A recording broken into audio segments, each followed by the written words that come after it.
विक्रांत मैसी की स्टेटमेंट बड़ा वायरल हुआ था कि मैं भी लीड में हूँ लेकिन पैसे कम मिलते हैं। अब कई अच्छी फिल्में आई, कई अच्छी सीरीज आई, बहुत एक्नॉलेज किया गया।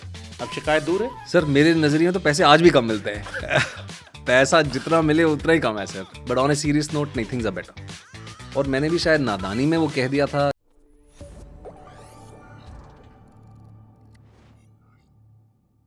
विक्रांत मैसी की स्टेटमेंट बड़ा वायरल हुआ था कि मैं भी लीड में हूँ लेकिन पैसे कम मिलते हैं।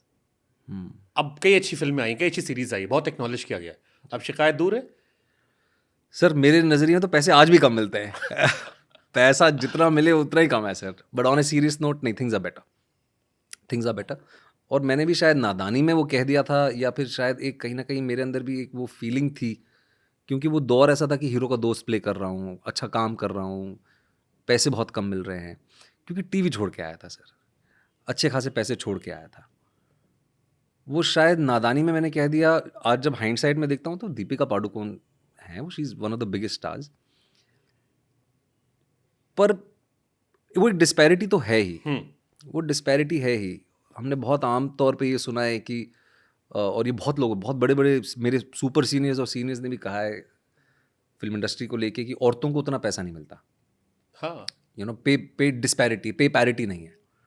फिर आमिर सर का मैंने एक इंटरव्यू देखा जिसमें पे पैरिटी पे उन्होंने कहा था, और आई थिंक वो अब एक कहीं ना कहीं मेरा एक डायरेक्शन बन गया है विद रिगार्ड्स टू पे पैरिटी, कम पैसा ज़्यादा पैसा की।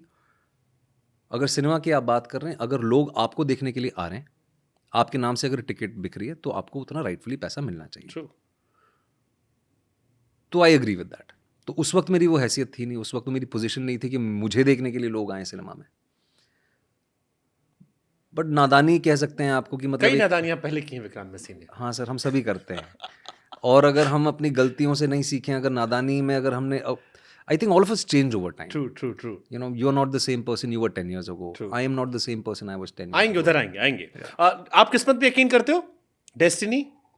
क्योंकि आपकी किस्मत में देखता हूँ लेडी लक के साथ बहुत अच्छी बदली है। बहुत 12th फेल आई, फिर एक बच्चा प्यारा सा आ गया, जी। काफी चीजें लाइफ में पॉजिटिव पॉजिटिव चल रही, सब अच्छे दिन। टचवुड जी। So do you believe in lady luck? I believe in luck, lady luck, parents की ब्लेसिंग्स, या बीवी की ही जो दुआएं मांगती हैं, वो बड़ों का आशीर्वाद, फैमिली जो आपके लिए प्रेयर करती है, वो सारी चीज़ें आई थिंक मुझे लगता है वो लगती है, वो होता है। वो आई बिलीव इन द फैक्ट कि मेरे जो घर के बड़े हैं, जो मेरे लिए पूजा पाठ कर रहे हैं, दुआ कर रहे हैं, प्रे कर रहे हैं, वो कहीं ना कहीं तो आंसर हो रही है मेरे ख्याल से। And that is actually giving me motivation to go out there and better myself as an actor, as a person. मैंने कहीं पढ़ा था कि 12th फेल के बाद आपकी फैमिली ने जहां जहां पोस्टर्स लगे थे आपके, वहां प्रॉपर वो जाते थे देखने। वो आज भी जाते हैं, मेरे बच्चे का पोस्टर लगा हुआ है। वो आज भी जाते हैं। अभी जैसे रिलीज़ के करीब जब साबरमती के होर्डिंग्स लगने शुरू हो जाएंगे, तो मुझे 100% पता है कि रात को मेरे माता और मेरे पिता गाड़ी में बैठेंगे, जहाँ जहाँ उनको होर्डिंग दिखेंगे वो वहाँ जाएंगे और तस्वीर खींच के आएंगे। तो फिर फैमिली ग्रुप में व्हाट्सएप में आते हैं? फैमिली ग्रुप पे आता है, कभी पेपर में कुछ आता है तो सबसे पहले फैमिली ग्रुप पे आता है। Beautiful Yeah. ब्यूटीफुल। ठीक है, अब मैं आपकी बहुत सारी कहानियां, आपकी फिल्म को लेकर भी हम बातें करेंगे। राजकुमार हिरानी के साथ भी काम कर रहे हैं आप? जी, इट्स अ गुड प्रोजेक्ट। बहुत ही अच्छा प्रोजेक्ट है, एक वेब सीरीज़ है जो हम कर रहे हैं। इट्स अ मिनी सीरीज़, और उनके साथ पहली बार कोलैबोरेट करने का मौका मिल रहा है। वो प्रोड्यूस कर रहे हैं, he is not directing it, he is the producer and he is the को राइटर ऑफ द शो। और 12th फेल मुझे उन्हीं की वजह से मिली है, तो ये बहुत लोग नहीं जानते हैं। आपने शायद शुक्रिया भी कहीं कहा था उन्हें। हाँ, तो 12th फेल के दौरान जब विधु विनोद चोपड़ा साहब एक्टर ढूंढ रहे थे, तो उन्होंने मेरा नाम रेकमेंड किया था, और वहीं से फिर वो सिलसिला शुरू हुआ। ओके। इससे पहले कि मैं सीरियस सेगमेंट पे जाऊं, क्योंकि मेरे पास एक बहुत अच्छा सीरियस सेगमेंट आपको लेकर है, उससे पहले थोड़ा सा फन लविंग सेगमेंट में कर लेता यार, ये हूं। लास्ट में नहीं कर सकते हैं फन? चलिए, मैं सीरियस पे आता हूँ, मेरे लिए अच्छी कहानी है। साबरमती रिपोर्ट। जी। ओके, एक फिल्म आ रही है जिसको लेकर फिलहाल देश भर में चर्चाएं बहुत ज़्यादा ज्वलंत है। Everybody is talking on Twitter about Sabarmati report. जी। अब पहला सवाल जो एक आम इंसान के मन में आता है कि वाई साबरमती रिपोर्ट?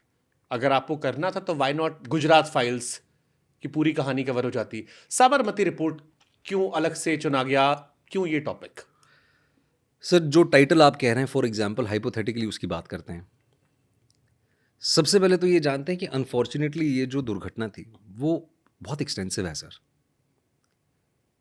फिर दंगे हुए, फिर उसके बाद बहुत कुछ हुआ. We strictly wanted to narrow it down to what happened on the 27th of February. कारण उसके कई हैं. हम्म. जो दंगे नहीं होने चाहिए थे वो हुए, अनफॉर्चुनेट थे, बहुत मासूमों की जान गई.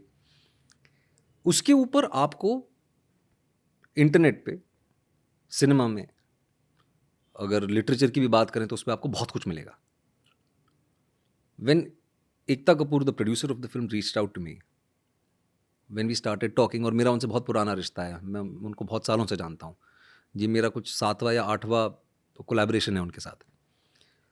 सो व्हेन शी टोल्ड मी कि she specifically wants to make a film on the train burning, तो स्क्रिप्ट के साथ साथ उन्होंने मुझे रिसर्च मटेरियल भी पकड़ाया और मुझे 2 हफ्ते का समय भी दिया. उन्होंने कहा टेक योर टाइम.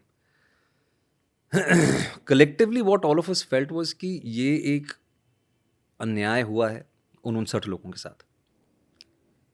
क्योंकि अनफॉर्चुनेटली जब भी गुजरात की बात होती है या साबरमती अग्निकांड की बात होती है, तुरंत और मीडिया वाले भी हमसे पूछ रहे हैं कि आप दंगों के बारे में क्यों नहीं कह रहे.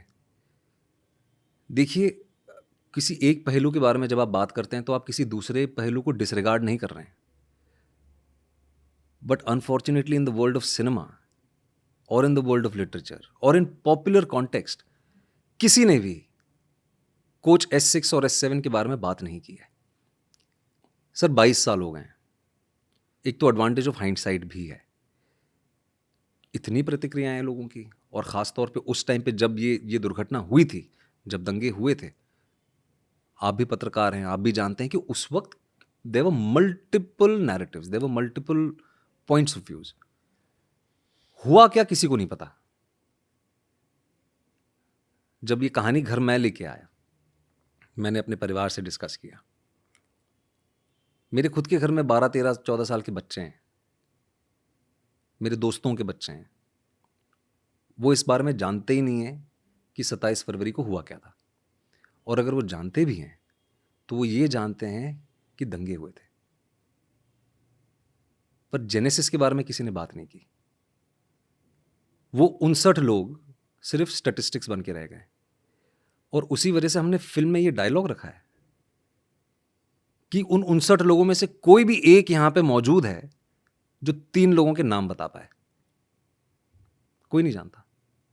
दे आर मियर स्टैटिस्टिक्स. इसीलिए हमें लगा कि हमें ये कहानी बोलनी चाहिए. और the dust is also somewhere down the line settled. Supreme court का भी आदेश आ गया है, और सुप्रीम कोर्ट से बड़ा कोई है नहीं इस देश में.